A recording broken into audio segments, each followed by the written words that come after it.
Self डिफेन्सचा एक छोटासा उपक्रम हाती घेतला.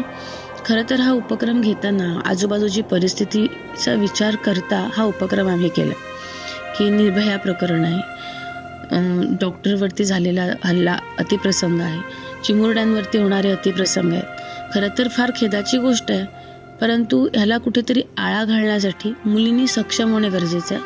मुलींना स्वतःचं संरक्षण करता येणे गरजेचं आहे. आणि हाच विचार करून आज आम्ही स्पर्श फाउंडेशनतर्फे सेल्फ डिफेन्सचा एक उपक्रम हाती घेतला. स्त्री जन्माचा विचार करायला गेलो ना, तर स्त्री जन्माची कहाणी काहीतरी अलगच आहे. नुसती स्त्रीचा विचार केला तर तिच्या ओठात कधी हसू असतं, तर कधी डोळ्यात पाणी असतं. प्रचंड स्वप्न तिच्या मनामध्ये असतात. म्हणजे तिला कर्तृत्व सिद्ध करायचं असतं, तिला स्वतःला सिद्ध करायचं असतं, आणि त्यासाठी ती सदा तत्पर असते. तिच्या मनात सदा त्या गोष्टी असतात. घर सांभाळून, परिस्थिती सांभाळून ती सतत यामागे धडपड करत असते. तरीही आजची परिस्थिती पाहिली तर स्त्रिया कुठे मागे नाही आहे. आज प्रत्येक क्षेत्रामध्ये पुरुषांच्या जोडीला खांद्याला खांदे लावून ती प्रत्येक क्षेत्रामध्ये आहे. आर्मी आहे, MSCB आहे, त्यानंतर आज कितीतरी मुली पायलट झालेल्या आहेत.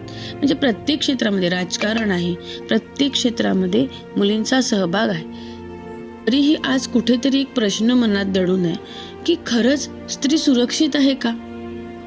एक मुलगी सुरक्षित आहे का?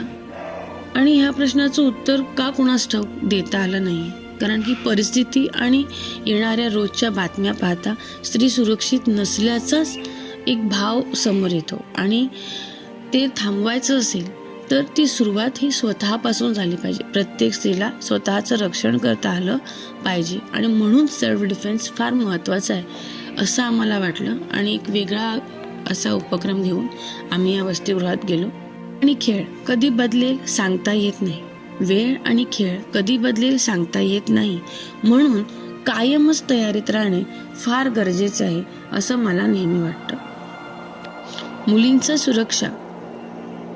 मुलींची सुरक्षा हा विषय आपल्या देशाच्या दृष्टीने खूप महत्त्वाचा आहे.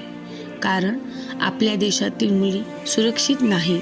आपला देश खूप प्रगती करत आहे असे असून सुद्धा देशातील मुलींसाठी लोकांची विचारसरणी अजूनही मागासलेली आहे. आपल्या देशात मुलींना लक्ष्मी समजले जाते, मग तरी देखील मुली असुरक्षित का आहेत हा प्रश्न राहून राहून मनी येतो. या सर्वांचा विचार करताच आम्ही हा उपक्रम हाती घेतला.